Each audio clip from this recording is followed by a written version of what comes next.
Okay, so we should now be live again. After a quick break, anyone who was on the first bit of me desperately scrabbling around trying to find content for F3, you'll be glad to see that I now have someone with me who knows something who can stop me rambling. So yeah, we'll just start the. I'll just tweet this link out and then we'll start the second half of the podcast.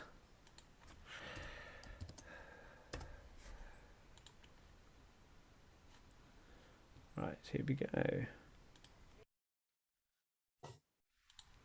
Always helpful. Right. Okay, welcome back to the Monkeyseat podcast. And joining us now, we have Mr. Adam Burns from the DNF1 podcast. Hi, Adam. Hi, Tom. How are you doing? Yeah, not too bad. Just finished recording my review earlier on, so looking forward to getting stuck into this one. Oh, wow. So it's double bubble today, and I hope you're on overtime for today. Unfortunately, it's all voluntary, I suppose, the best way to describe it. Well, yeah, without a doubt, that's that's definitely the case with us. I already mentioned that earlier on in the first part of the podcast about how we're completely independent. We all do this for the love and with no backing or anything. So yeah, any support from anyone, whether that be with their time, is greatly appreciated. So that I extend that to yourself as well, and the kind words you said about our podcast on your podcast last week as well. Really appreciate that, and thank you for coming on at such short notice as well. So as I said to you before, Carl, unfortunately unavailable today as he's very, very busy. But he might pop up at a moment's notice. He might just appear in the chat window, and he's got the link, so he may well. But yeah, it was interesting race at the weekend, wasn't it? Yeah, I was saying beforehand, the French Grand Prix doesn't tend to throw up many exciting moments, or at least the finale that we got, but this one certainly delivered. Yes, it definitely did. Right, I'm just loading into the live stream here to make sure that's working. Yes, it is. Fantastic. Right, so we'll do the my 2-minute challenge then. So if you're not aware, basically I set myself a timer and I do a race review in 2 minutes. As this was set up because Carl wanted me to stop rambling on constantly. So he said, right, do a review in 2 minutes and then we can talk. So that's the story behind that. So here we go with the 2-minute challenge.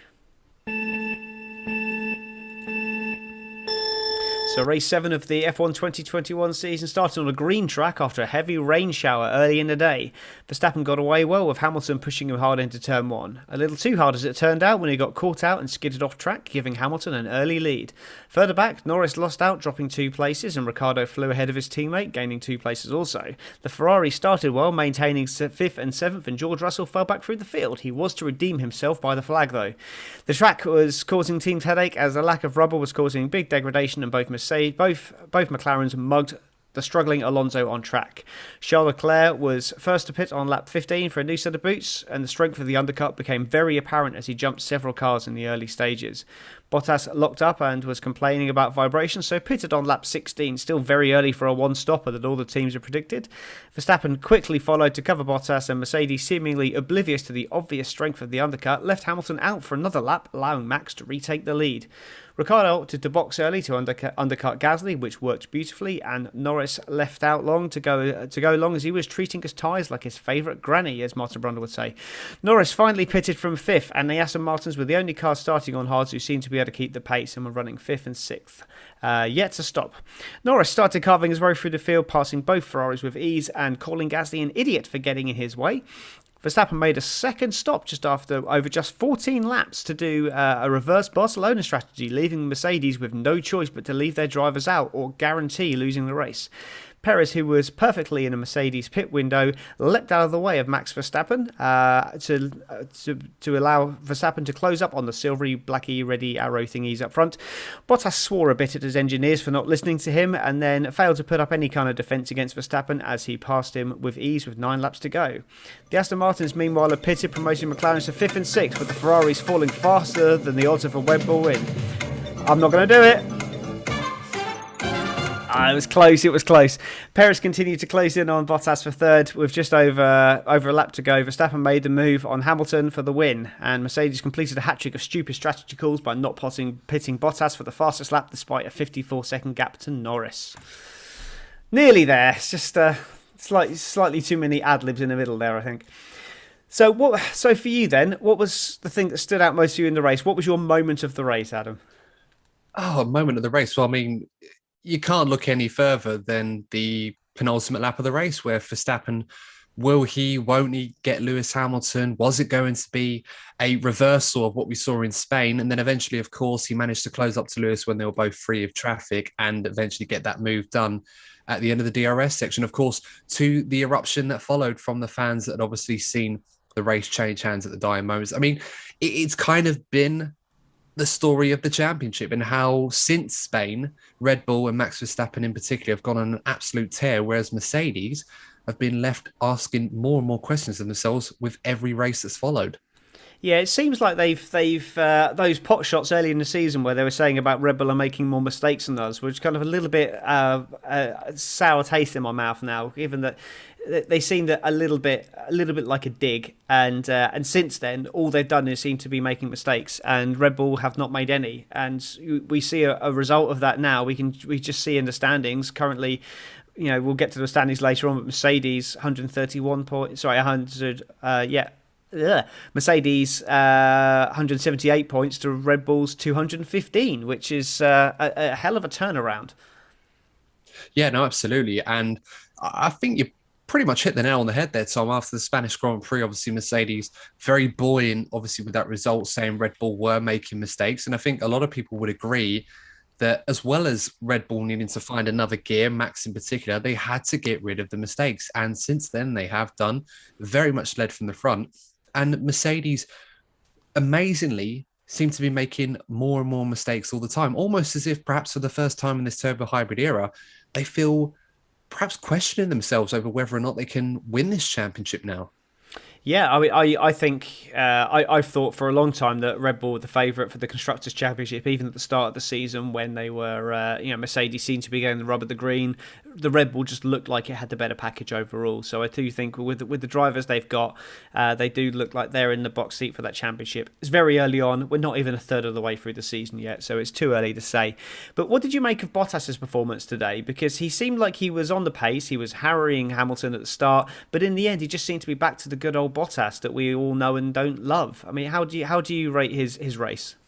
I felt for Valtteri. I think his explicit radio messages to the team saying that, they weren't listening to him. They should have put him on a two-stop. I think he was right at the time to perhaps for him to be on a two-stop. I was a bit surprised that Mercedes didn't opt for the two-stop after Perez passed him for P3 towards the end, just to get the fastest lap. I mean, it's an extra point in the Constructors' Championship. Won't do necessarily much of Valtteri in the Drivers' Championship at the moment, but it's one less point. Critically as well, it went Max Verstappen's way as well, so that just added to the Drivers' Championship lead he had. So that was a surprise. But overall, I would say for 3/4 of the race weekend, Valtteri Bottas was pretty good. Practice, he looked pretty solid, as he often does at most races. Saturday qualifying, he was certainly up there in contention for pole position. And in the race, at least for the opening stint of the race, he seemed to be doing okay. If anything, he perhaps was quicker than Lewis and Max were, despite being stuck behind him. But once again, it seems to be tyre management or lack thereof from Valtteri, despite the track being very green and difficult to keep the tyres working for a prolonged period of time. I suppose Mercedes could look at it and say, perhaps we didn't want to pit Lewis as early as they did, but he had to react to the undercut that Max had, who inadvertently reacted to the undercut that Valtteri made by pitting earlier than usual. So you can pick holes in the performance from Valtteri. I would say it was good in parts, but at the critical moments of the race, which obviously decided the result, Valtteri was left, as you say, in driving like the Valtteri this season that's really been struggling. For whatever reason, whether the team's not giving him enough love or Valtteri's not delivering, it's just not coming together. It seems that there's more and more fractions and frictions dividing the two entities at the moment, and that's just going to play into Red Bull's hands. Yeah, there were three key moments for me in Bottas's race. I mean, obviously he started very well, but he had a lock up early on, which led him to having a vibration. That's why Mercedes pitted him early. So that moment there, pitting him early there, that then forced Red Bull's hand to then go for the undercut. But Mercedes at that point, why they didn't pit Hamilton the next lap, I have no idea, but they had about a 3-second gap to Verstappen, so I can only assume that they believed that 3 seconds was enough to defend from an undercut and that they were safe from an undercut for one lap. And so it seems that Valtteri Bottas locking up from third place has potentially cost Lewis Hamilton a victory here. Well, not potentially cost him, but certainly cost him the lead, because it meant that everyone jumped early on the pits, and as a result of that, he's ended up having to chase the race because they've been on a suboptimal, as Ron Dennis would say, tyre strategy, given that they stopped so early in the race. It didn't seem to work at all. So, yeah, I think... And then towards the end, they're not making that pit stop. I believe that they didn't go for the fastest lap because there was an outside chance that Perez was going to get a 5-second penalty for leaving the track on the overtake from Bottas. But it was an outside chance. And I just didn't see... They announced that there was going to be no further action with a lap and a half to go. They could have pulled him in... Potentially, they could have pulled, or they would have known that he wasn't going to get the penalty. They could have pulled him in, gone for the fastest lap, and then again taken that point away from Verstappen. So it would have been a 2-point swing for them in the Constructors' Championship, and Lewis 2 points closer. I just get the feeling that Valtteri just didn't want to do that. He was calling for pit me, and then when the opportunity was there, he didn't. And I just get the feeling that he didn't want to be part of this. I'm not here to block Verstappen.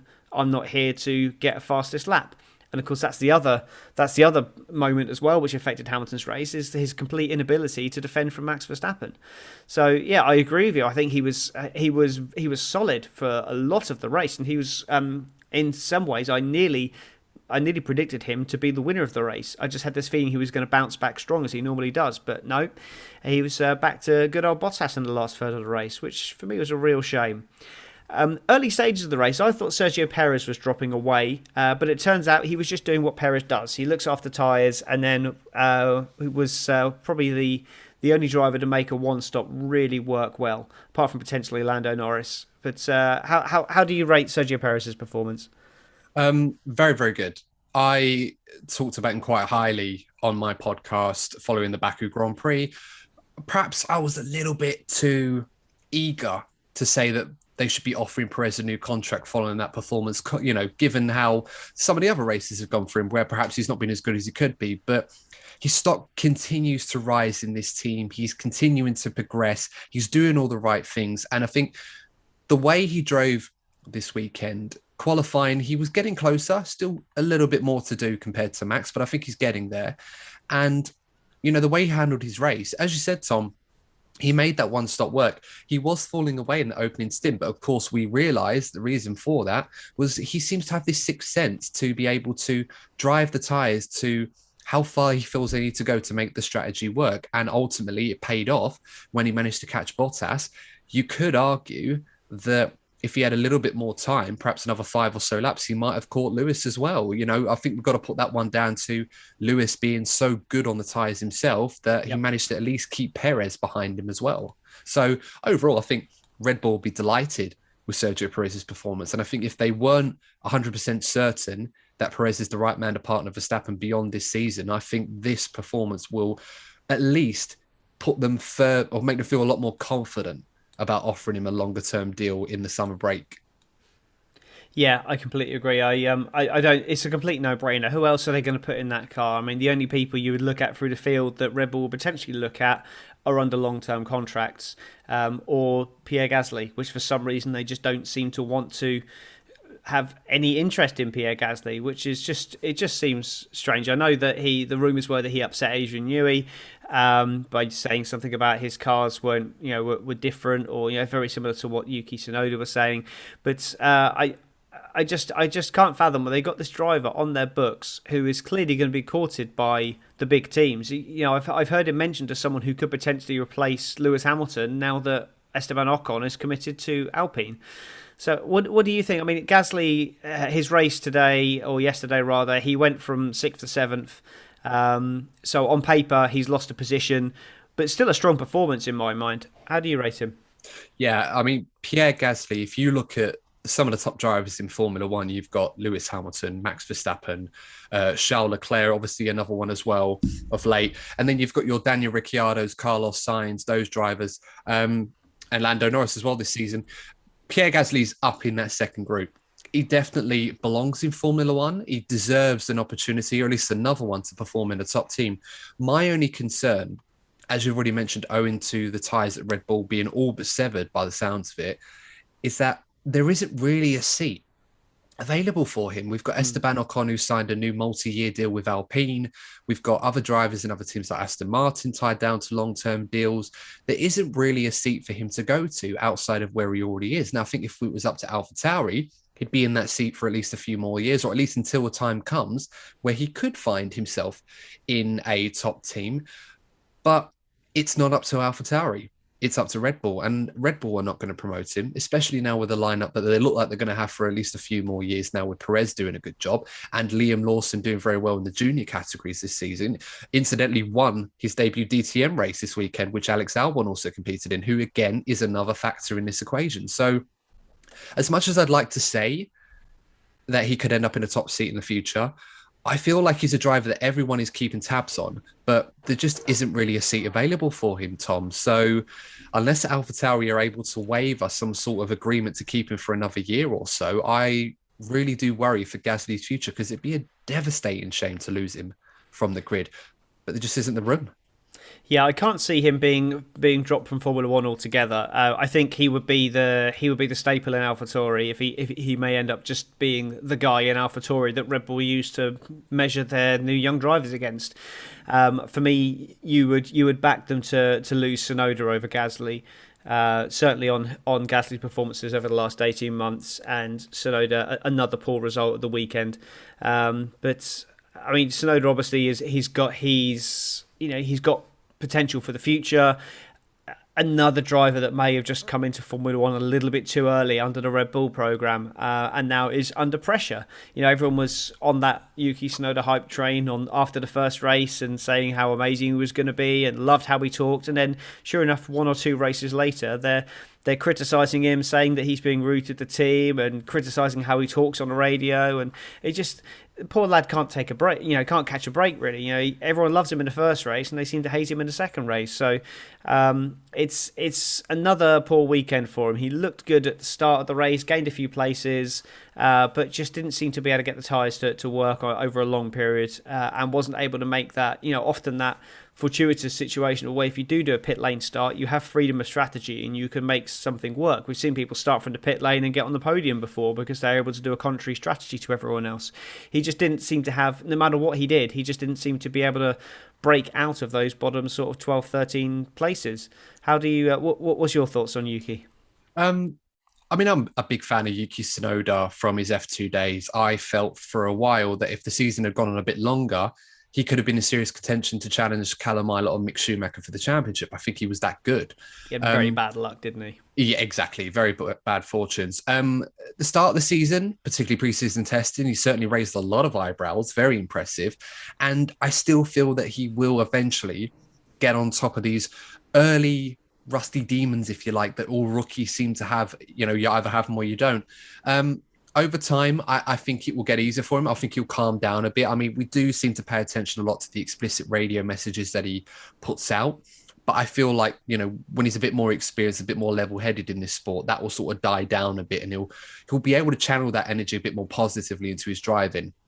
The mistakes that he's made, particularly the one he made in qualifying, it has cost him in a few races, but there is potential there. And I think being a driver from Japan as well, that's a huge marquee value that he has. Not saying he's in the sport because he's Japanese, but it does help, not just himself, but also the Red Bull brand as well. Even after, even post Honda, when eventually Red Bull become independent as an engine developer, if you like, independent of Honda, this is still that marquee value in Yuki Tsunoda. So whilst I feel that, yes, on merit, it's a no-brainer. You keep Pierre Gasly. I feel like Yuki Tsunoda does have some long-term value when you look at all of the factors you need in a good Formula One driver. It's just he needs to, showcase the more important factors, i.e., more consistent level of performances in driving, like he did in Baku, for example, and it will come. Perhaps we're being a bit too harsh on him, he's only been in the sport for such a short time, but it is a very steep learning curve at Red Bull. Many drivers will testify to that, but I'm confident Yuki can eventually get to where he needs to be. Well, it'd be nice to see Red Bull, maybe with what tends to happen with Red Bull in the junior programs. You see a youngster in F2 in a Red Bull liveried car, and straight away they're like, well, he's going to be in AlphaTauri next year, so who's going? It would be nice if, Red Bull said, well, do you know what? We've got two good drivers. We don't need to axe one of them. They got rid of Jean-Eric Vergne when he was looking like he was going to be a solid F1 driver. They got rid of him because the youngster Daniel Kvyat looked like he was the next big thing. Sometimes the next big thing isn't the next big thing. You've already got the big thing with you.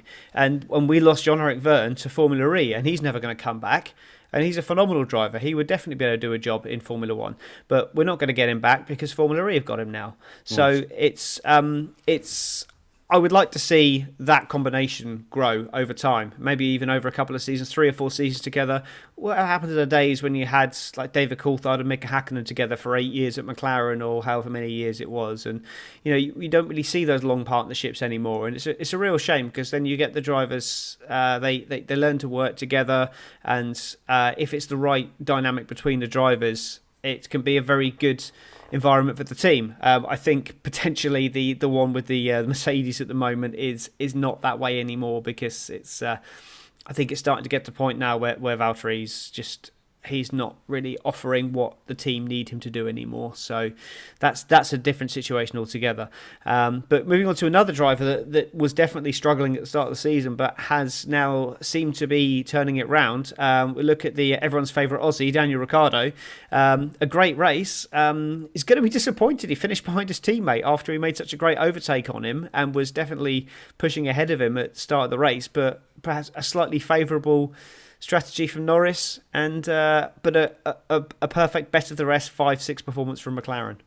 Yeah, I mean, I wouldn't be surprised if there was a sly hint of team orders, maybe not necessarily directly at Ricciardo, but there did seem to be a hint that he was quite happy to let Lando go, mostly because Lando's doing so well in the Drivers' Championship. But you're absolutely right, Tom. Daniel Ricciardo put in arguably the best all-round performance this weekend. Good in qualifying. I don't think McLaren were expecting qualifying to be their strength. They were very much looking to Sunday, which of course they very much excelled at. And Daniel really drove a good race. He was very feisty with the overtakes. He managed to, be very, very quick and consistent on the tyres. He managed his race well, and he kept Lando honest. And if there is a performance deficit between those two at the moment, it's very much based on the evidence what we saw this weekend. It certainly is shrinking. And I think that's what McLaren want. They want Lando to perform well, but equally they want Daniel to be up in his game. And it does seem for the first time this season, hopefully it will continue to improve, that Daniel is starting to get on top of a car, which I think, to their credit, is not the easiest one to get on top of. But once you can get on top of it, it's a very, very quick car to drive. Yeah, absolutely. It's I think McLaren's race pace is very strong, and the other team they're fighting with, Ferrari, for third in the constructors, they seem to have the edge in qualifying. But certainly the race pace seems to be McLaren's at the moment. But talking about Ferrari, how do you see their race unfolding? Because they just seem to just disappear. Early stages they look great, and then the next thing you know, you see Leclerc making an extra stop and Sainz just with no pace. Well, we saw something similar happen to them in Portimao, and we know the characteristics of that circuit does affect the tyre degradation more than others. And I think Ferrari have quite openly this season, and we saw this weekend, have mentioned that the car has a narrow operating window in terms of keeping the tyres in good nick over the course of a race stint. And when you fall outside of that, the car just degrades more and more and more, to the point where they're struggling, even for the likes of Alfa Romeo, to keep them behind, as we saw for Charles Leclerc this weekend. And, Ferrari will be looking to try and find answers. The concept of the car never really suited the French Grand Prix circuit anyway, but they would have been optimistic after Friday practice and qualifying. They looked pretty quick. Then, of course, we had that huge rain shower, which washed away all of the grip and rubber that had been laid down by the support races. And that seems to be the Achilles heel for Ferrari's race this weekend. They might have fancied getting a decent amount of points, maybe not necessarily 5th and 7th where they started, but I think they would have fancied their chances. But as I said, Tom, after the rain shower we got and the tyre degradation they were suffering, particularly in the second stint of the race, it was a disaster for them. And Carlos Sainz had tried as hard as he could, just couldn't hold on to those last points until both Astons got him. So Ferrari will certainly be looking for answers. I'm hoping, as a bit of a Ferrari fan myself, that this is not by and large down to the increasing tyre pressures that Pirelli introduced this weekend following the aftermath of what happened with Verstappen and Stroll. Hopefully, it's more of a track-specific nature for this car concept, because if it's the former, Ferrari could be in some trouble in this fight with McLaren. But funny enough, on a separate tangent, Lando Norris made an interesting comment on Ferrari at the press conference. He mentioned that Ferrari seemed to be making a few more mistakes than McLaren this season. And to be honest, I absolutely agree. And it's not a criticism of Ferrari. I think Ferrari have handled their season a lot better than I think a lot of people have expected. But a lot of races this season where Ferrari have had the better car out of the two, Monaco, Azerbaijan, for example, the good examples recently, Ferrari have not made the most of those positions. Particularly Leclerc could have won the Monaco Grand Prix if it wasn't for the mistake they made in not checking the drive shaft, which ultimately forced him not to start.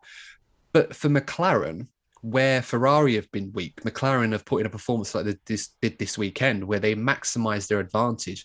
And that could be the telling factor. As good as Lando has been spearheading the attack, he's now got Daniel putting in performances as well alongside him. And if Ferrari can't eradicate those issues with their car and the mistakes they make, McLaren are very much looking like favourites to be best of the rest at this point in time. Yeah, well, my obviously my loyalties lie on the other side of that of that battle, as we've discussed in the past, and I'm slightly less diplomatic as you are. I make it very obvious that I'm very much McLaren foci, but yeah, that was my fear as well. That, at the start of the season, I thought, well, Ferrari should have gone for Ricciardo last year, and then they went for Sainz, and I thought, oh great, McLaren have got an upgrade. We've got Ricciardo, he's better than the Sainz, but Sainz proved last year and the start of this year just what a hot customer he is. And he's proved that he's every bit as good as Daniel Ricciardo, and every bit as good as Charles Leclerc as well. So a couple of races ago, I was thinking, you know what, Ferrari got a better driver lineup here. If Ricciardo doesn't get up there with Lando, and they get to the point where they're pushing each other, then it could well be Ferrari back up in third. I mean, to be fair, I did predict Ferrari to finish second in the Constructors' Championship this year, but that was based on Alex Albon being retained at Red Bull. That was Abu Dhabi last year, so that's my caveat to that. I had Alex Albon in that car, not Sergio Perez, or I would have predicted Red Bull to be second or first. But even so, yeah, sorry, go on. Sorry, Tom, I was going to say, by the sounds of it, I think you need to do your season reviews a little bit later. Because that would have been, wow. When did you do that one? Well, we thought we'd do a prediction, like it was at the end of the season. I think it was either at Abu Dhabi or just before. I think it may have been after Hamilton had won. We then said, oh, let's do our predictions for next year now and then see how close we are. And one thing that I did get absolutely spot on, though, I think I had, I say spot on, it may not be quite right. I had Aston Martin as sixth, which everyone else was just like, what? And Carl was like, okay, hands up to you on that one. That's a good call, because I just didn't see them maintaining what they were doing with that Racing Point and that concept.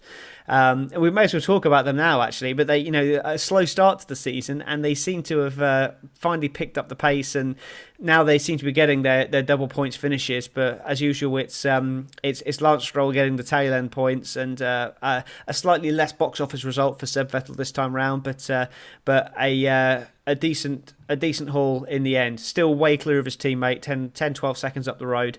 But given where he started, a good result for Seb Vettel and Lance Stroll. Yeah, I think that was to be expected. And like Sergio Perez, they both made the one-stop work pretty well for them. They both went long on the opening stint. They were running a very different race to everybody else, but it worked out for them very, very well. And do you know what? I'm a huge Seb Vettel fan, and it's so wholesome for me to see Seb really starting to up his game now. I think there were doubts at the start of the season if this was going to work with Aston Martin, this new adventure, this new chapter in his career following a tumultuous time at Ferrari, at least last season.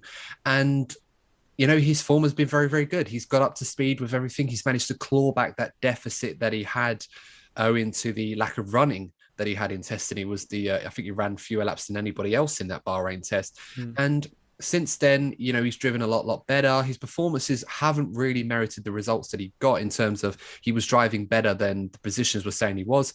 But now it's starting to come together, and it's kind of culminated in Aston Martin's surge in form. I still feel that arguably they have the weakest car in the midfield, but they are making up for that deficit to the likes of Alpine and AlphaTauri, and on occasion Ferrari or McLaren when they're not picking up points. And Stroll is also doing a reliable job as well. You know, if it wasn't for his crash in Baku, he certainly would have done better and got some points there. So they're certainly not out of this battle with Alpine and AlphaTauri. They're right in sixth place, as you mentioned. So if they keep this up and keep scoring points on a regular basis, and both cars are doing it, unlike AlphaTauri and Alpine, who always seem to have one, if not the other, they could very much be best of the rest after McLaren and Ferrari.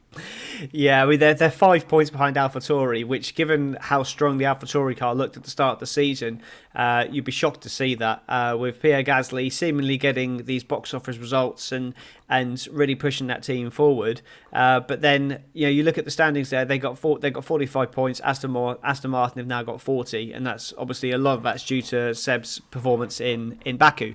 But then you look at that and you see Pierre Gasly with 37 points, and Daniel Ricciardo is only 3 points behind him with 34, which for me was a bit of a surprise. And it just shows that although Daniel's had a tough start to the season, he's been there or thereabouts, and he's been picking up points here, there, and everywhere. And there's only been a couple of races where he hasn't. So that's where you got then the McLaren showing the race pace consistency, the Ferraris showing pace on the Saturday, and the AlphaTauri just seems to be throwing away points. But I think Aston Martin, there, my prediction of them being sixth is probably going to be wrong. I think they're probably going to be fifth. I can't see them closing up and passing the Ferrari or the McLaren, but certainly unless Yuki Tsunoda can start getting some box office results there, I can see Aston Martin passing AlphaTauri fairly soon. So that does it for Aston Martin. I mentioned in my review that George Russell redeemed himself by the flag, but didn't actually mention him again in the review, as I didn't really have enough space in the 2 minutes. So how did he redeem himself? 12th place in the end. Yeah, it was a good performance from George Russell. He said himself it was his best performance in a Williams car in F1, and I'm inclined to agree with him. I think qualifying as expected. Another Q2 appearance. I think he's been in Q2 in every race this season, if I'm not wrong. Yeah, I think he has. So I guess we shouldn't be surprised if he pops that Williams into Q2. That's almost an expectation now. Is can he get it into Q3? Probably a bit of a stretch, but you know, one thing I think we said about George is his racecraft needs to improve a lot, or at least that's something I think he needs to demonstrate more in the Williams, because of course you've got the usual caveats that it's the second slowest car on the grid. It's got the peaky downforce philosophy, which means it's going to be terrible at some tracks and somewhat more competitive at others, although it seems to be more the former that we've seen this season. But, you know, 12th place is certainly nothing to be snuffed at under the circumstances, and more critically, it has now moved them above Haas in the Constructors' Championship, which may not sound like a lot, but for prize money, given the situation Williams are finding themselves in, that is a big factor. And for George, he has to do everything he possibly can to convince Mercedes, if they're not already convinced, that he is the right man to be partnering Lewis Hamilton beyond this season. And more performances like this one, if there are some retiring, you know, if there's some retirees in a few races, then, you know, he may end up in the points. Unlikely, but he certainly did what he needed to do this weekend. Hopefully he can put more performances like that together. Yeah, I mean, there were no retirements in the race for only the 10th time in the 1,080-odd races that Formula One have been around for. And I think 8 out of those 10 times have been in the last 15 years. So it shows like the just how strong these cars are now. And when you give them lots and lots of runoff and no gravel, then you tend to get a lot of cars finishing. And George has finished 12th in that race. Another race with a couple of mistakes and one have-a-go hero into turn one, taking someone out, and all of a sudden he's got a point there. So I can see, he's finished way ahead of both Alfa Romeos, and that's got to be Williams' target. They're ahead of Haas now. I can't see Haas getting a 12th place this season. So the target has got to be now. George has got to keep that from the start, because he's qualifying well, but you often see him qualifying up there 13th, 14th, but by the end of lap 2 he's back behind Latifi, and you just think, well, how did that happen? And unfortunately you never see it, because they're always focusing, rightly, they're always focusing on the leaders, but we never get to see what happens to little George at the back. And it'd be nice to see the story of his race and see, how he ended up behind Latifi and how did he get back ahead of him again. The amount of times we see Nikita Mazepin all of a sudden is back ahead of Mick Schumacher, and then they switch around and we never get to see those battles. We only really see them when all the pack are closed up and you just kind of see it in the background and then it gets a fleeting mention. But yeah, on the Hasses, I mean, we don't expect them to do anything really this season, do we? But I mean, Mick Schumacher got into Q2. Was that just down to him getting a banker lap in early and then binning it and stopping everyone else from doing one, or was there actually some genuine pace there from him? I think we're seeing a bit of both, but I think owing to the track evolution that we would have got in those final runs, a lot of people were setting personal best. I'd have been very surprised if Mick Schumacher ended up in Q2 on merit. But that being said, you've got to put that banker lap in. And this is what happened to Lance Stroll. He made mistakes early on, wasn't able to get the banker lap in. And then when he had one final go at it, he wasn't able to set a time because of the red flag. I mean, the lap before, he was a little bit off the pace, and then obviously he slowed down to try and recharge the batteries halfway through and go again, but he didn't get that opportunity. As for Mick Schumacher, even though he got that Q2 appearance mostly on the basis of causing that red flag, I don't think you can really look at that from a Haas perspective as, oh, we only got it on a technicality. Obviously, you have to do the lap. So, kudos to Mick for doing that. He has shown some signs, despite the deficit his car obviously has, that there is some pace there. One thing that concerns me, and this is may sound a bit surprising, being that his teammate is Nikita Mazepin, and based on what he's done already in Formula One, Mick seems to be making quite a few mistakes where his car ends up in the barrier, and sometimes only half of it left, as we saw in Monaco. Now, the reason why that is concerning is not necessarily because it's his rookie season and that you're going to make these mistakes, or the car is a difficult car to drive. So obviously, you may find yourself pushing and it ends up in the barrier. But Haas will need to conserve as much money as they can to next year's car as a project. I'm not expecting Haas to worry about meeting a budget cap. They never spend anywhere near close to 150 million anyway. So the budget cap's not going to matter to them. But any money that is being used to repair the damage on Mick Schumacher's car or Nikita Mazepin's car is taken away from development of next year's car.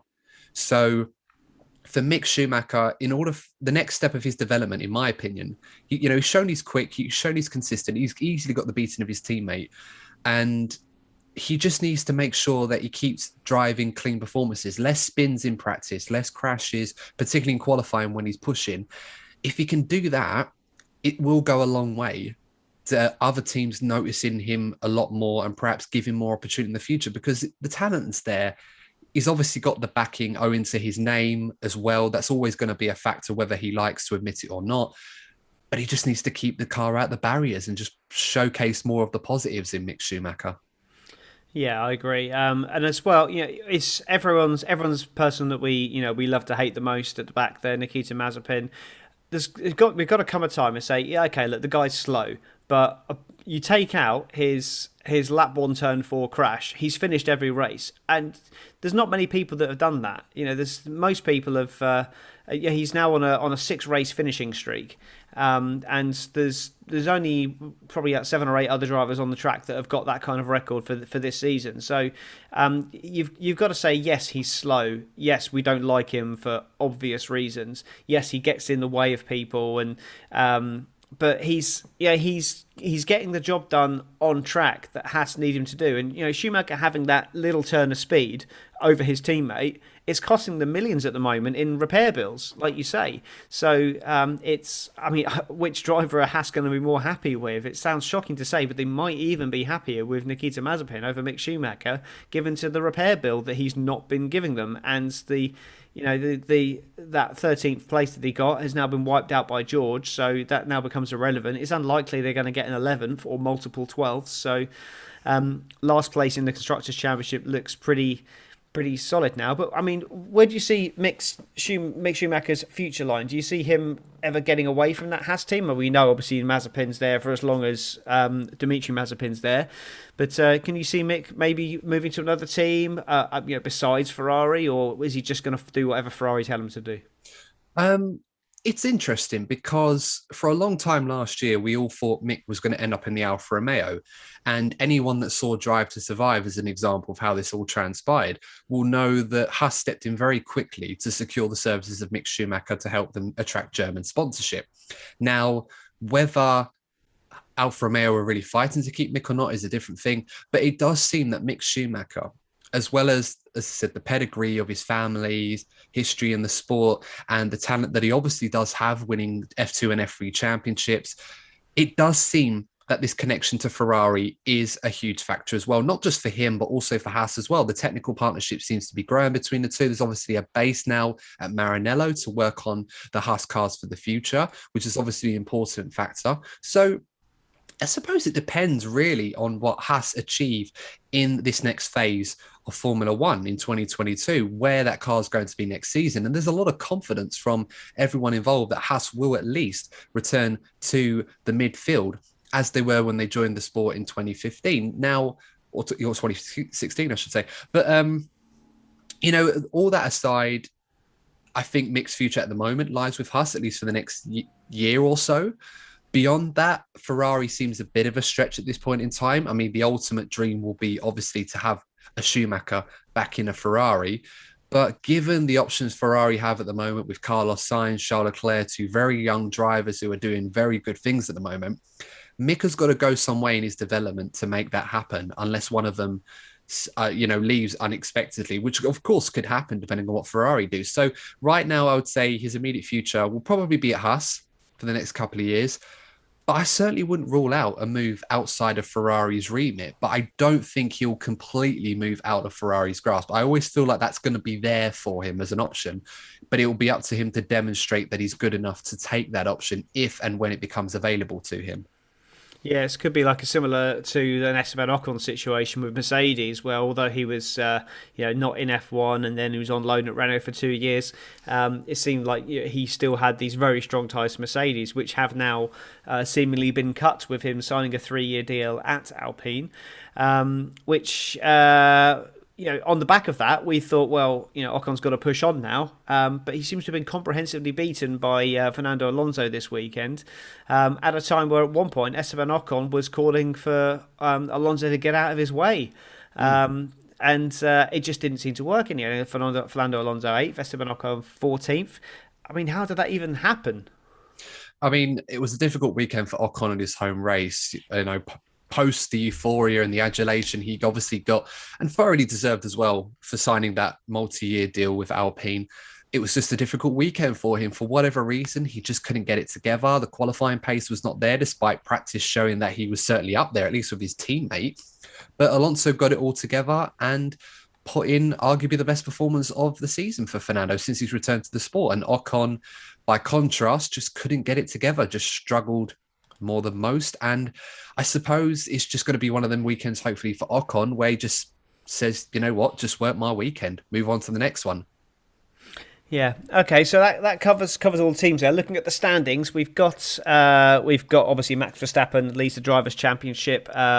Went in with 105 points, now has 131. Leads Lewis Hamilton with 119. Sergio Perez now a solid third place on 84. Lando Norris maintains his fourth place with 76 with another 10-point haul. Valtteri Bottas has now moved ahead of Charles Leclerc to fifth place in the championship with 59, and Leclerc down with 52. Carlos Sainz still on 42 points, with Gasly closing in on him with 37. Ricciardo up to 9th with 34, and Seb Vettel drops down to 10th there with 30 points after his 9th place. And then we see Alonso 17 points, Ocon 12. It's considering how good Ocon's been this year, to see him behind Alonso shows that, I mean, he's had bad luck and he just doesn't seem to have maximised the chances when they've been there. And then we see Stroll, Tsunoda, Raikkonen and Giovinazzi, and then the drivers with no points: Russell, Schumacher, Mazepin and Latifi.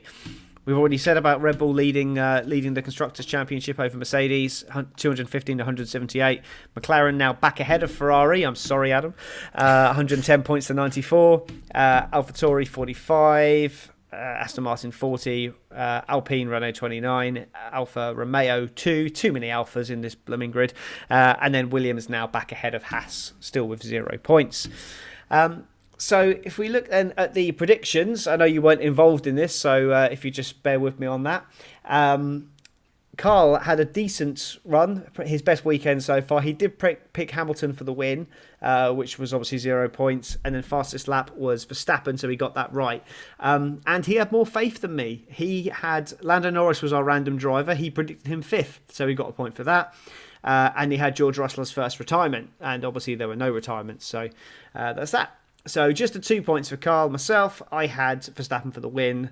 So 1 point there. I had Hamilton for fastest lap. I didn't have faith. I had Norris 7th, and I had Schumacher as the first retirement. So just a 1 point for me. And the guest predictor was Emily, my future wife, and she just had the Verstappen for the winner because she's a massive Verstappen fanboy, fangirl even. So yeah, we can have a look at the predictions for the Styrian Grand Prix while we're here. If you would be our guest predictor, would you be happy to do that? Absolutely. Although I should warn you, Tom, I have a reputation on my podcast, as you and anyone else that listens to my podcast will know, that this season in particular, I don't think I've guessed a race winner right once. I've gone for Lewis or Max, and every time I've been wrong. So, don't if you're a betting person, all I can say, whoever you are that watches this, don't take my predictions to the bookies and use them, because you will very much come up with nothing. Well, with this weekend, with me putting Verstappen, I've got 3 out of 4 right for the winner. Fastest lap, I've had 1. Bottas in the first race I got right. I never got the random position, and I've never got the first retirement, so I've not done particularly well. Carl he's had 1 fastest lap, and he's had 1 winner. So he's not done particularly well either, but he's just 1 point behind me now, so it's close. So who would you say then for winner of the Styrian Grand Prix? Because we're not at the Austrian Grand Prix, that's in another week's time. So who do you think is going to be the winner of the Styrian Grand Prix? Well, the Hamilton fans out there will definitely enjoy what I'm about to say. I'm going to go with Verstappen to win the Grand Prix. Based on what I've already said, that I'm terrible at predicting these things, always seem to be wrong.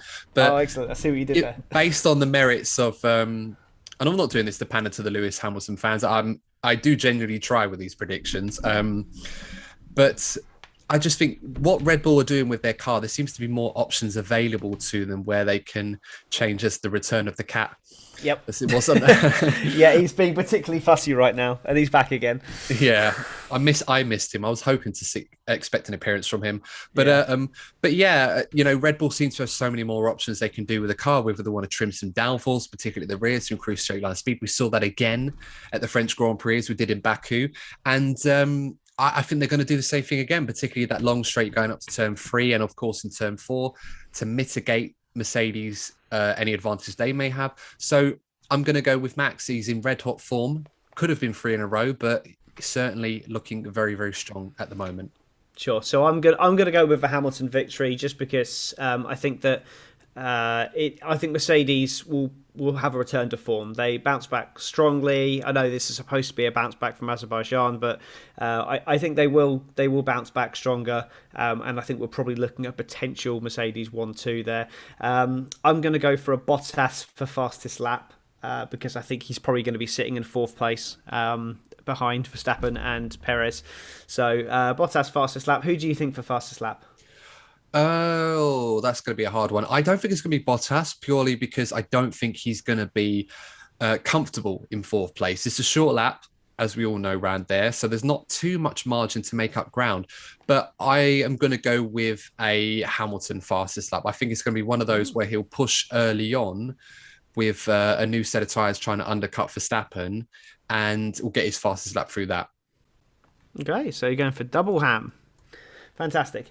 Okay, so first retirement is the next one then. I think just pick someone in the midfield who doesn't really, doesn't really matter. Carlos Sainz, there we go. No, I think it's impossible to say who the first retirement is going to be. Really, a lot of it's down to luck.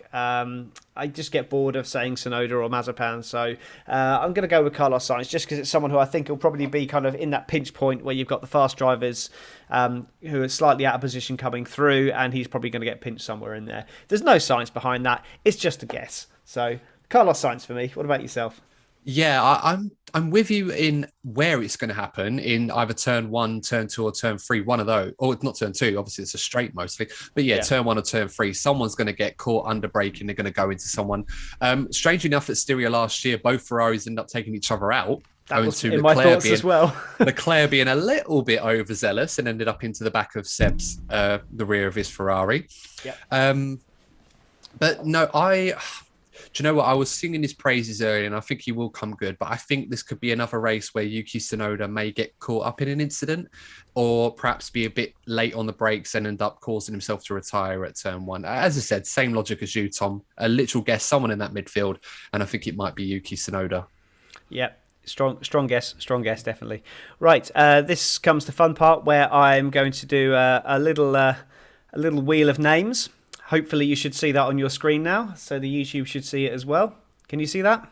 Oh wow, I love this part. So the way this works, as you're the first time on this show, we have everyone's name on there twice. When I spin the wheel, when it lands on them, they get deleted, so that you can only have the same driver twice. So we've already had Nicholas Latifi twice this year, which is why he's not on the wheel at all now. So here we go. This is going to be the random finishing position of the driver where the wheel stops on. So here we go. Where's it going to land? Lewis Hamilton! Brilliant. Well, this is a nice, easy one. So now we remove him. So are you gonna double down? Are you gonna stick with Hamilton, or are you gonna hedge your bets? Well, do you know what? That'd be boring if I went for Lewis. Because if it was Lewis, I'd say second based on my predictions. So let's spin again. Let's go for someone a little bit more interesting, because that's a bit too easy. No, I can't spin again. Sorry, that's the rules. Tom. I'm not allowed to spin again. I've already removed him. All right. Well, in that case, then P2 for Lewis. PT. So you're gonna double down. You're gonna stick with Hamilton then. Well, I've got no choice. Yeah. Okay. So that's gonna be 2 then for that. Right. I am gonna hedge my bets as well. Well, I'm gonna hedge my bets. I'm not. Although I've put him down as the winner, I'm not gonna predict him for the random position of first. I'm going to predict him as third, which means he'll finish. Which means he'll finish second. I'll get Carl's predictions and put them in there later on. So that just leaves us for one final part of the show, which is one of my favourite parts. We discuss our driver of the day, and we also award our dick of the day. So who are your nominations for driver of the day? This is from France, right? Yes. Yes. Okay. So driver of the day, I think you have to give it to Max Verstappen. To that 2-stop strategy, although at the time it seemed like it was going to be a slam dunk victory, it almost very nearly didn't happen. And I think given how well Lewis drove to keep that one stopper working for Mercedes, Max did a brilliant job, as Lewis did in Spain, to execute that 2-stopper and get the win. So yeah, it's got to be Max Verstappen. Okay, cool. I think I will echo that, and I will go with Max Verstappen, because I am torn between Max, Lando and Hamilton. I think the three of them all did equally good jobs. I didn't see a mistake from Hamilton at all. If we look at his race, I think he was pretty much flawless. He just didn't have the pace. He took advantage early on of the mistake from Verstappen. He was calling the shots for the strategy. But at the end of the day, it was Verstappen that put in the laps to get back up and didn't crack under pressure and took the win. Lando had a bad start, so I don't think you can really put him as driver of the day. So I think I'm gonna match you on that, and I'll double with you and say Max Verstappen. Yeah. I mean, I agree with you, Tom, because if Lewis had won that race, we'd be giving it to him. And I think it's probably not going to be spoken about much how good Lewis was on that one stopper. It just, he was brilliant. Unfortunately, he just got beat by a guy that was on a better strategy. Yeah, definitely. So, Dick of the Day, I'm going to go with the Mercedes operation for a second week in 3 weeks. I think they let him down today. Yeah, I'll second that, because I'm trying to think of anyone else, but no. I mean, Ferrari were poor, but I think we're expecting them to be pretty poor. Not that poor, but there's nothing they could do. But yeah, Mercedes definitely probably made a bit of a boo-boo again. Excellent. Well, that was easy, wasn't it? So that's kind of the French Grand Prix for you. So that just leaves us now to do a little bit of self-promotion. Obviously, it's the first time on the show for us. So why don't you tell our listeners a little bit about you and your podcast and where we can find it? Thank you. Well, yeah, guys, for those of you that don't know me, my name is Adam, and I'm one of the hosts of the DNF1 podcast. Very similar format to the Monkeyseat pod, although we don't specialize in other categories such as F2, F3, IndyCar, W Series, and any other racing series that Tom's mentioned. I mean, I think I said on my podcast, if you can race it, Tom will ban to talk about it. But yeah, we talk all things Formula One. We cover all the latest news and gossip around the world, whether you watch us on YouTube or follow us on all major podcasting platforms. And as it says on the shirt, or as you can see it, you can check us out on YouTube via DNF1. So if you are around and want to check us out, make sure to leave a like and subscribe to the channel. Nice. Yeah, I think Carl mentioned in one of our early episodes he wanted to follow lawnmower racing, and I had to put my foot down there. It's like, no, we're not covering lawnmower racing. So, no. Well, that's brilliant. Well, thanks a lot for coming on today. Really appreciate it, coming on at such short notice as well. And hopefully, some point soon, we will get Carl back with us. Probably not tomorrow, as we're going to do another podcast tomorrow. We're covering the 2 races in Detroit that we missed last week when we didn't podcast. Shame on us. And also the racing from Road America this week. And we'll also cover the 2 races in Mexico in Formula E. So until then, thank you for listening, and we'll speak to you soon.